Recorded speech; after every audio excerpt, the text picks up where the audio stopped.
Градоначалникот на општина Кочани Николчо Илиев ги посети институциите чии служби имаа дежурства во текот на празнувањето. Целта беше директно од најодговорните да се информира за состојбите во текот на новогодишните празнувања и лично да им ја честита новата година.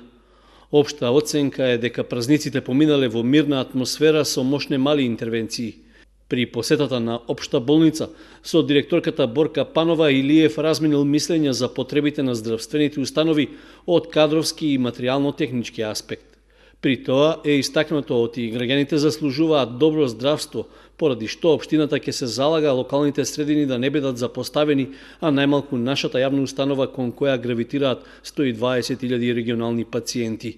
Градоначалникот ја посети и полициската станица од општа надлежност, каде со командирот Горанчо Јакимовски разговарал за состојбите во сообраќајот по измените во режимот на улиците во централното градско подрачје. Командирот на територијалната противпожарна единица Дејанчо Арсов рапортирал за моменталната состојба и за потребите на единицата, но и за планираните активности во доменот на превенција од пожари. Градоначалникот Илиев исто така остварил средба и со директорот на комуналното предпријатие Водовод Андреј Киров, а заеднички ја посетили и фабриката за преработка на вода во Кочани.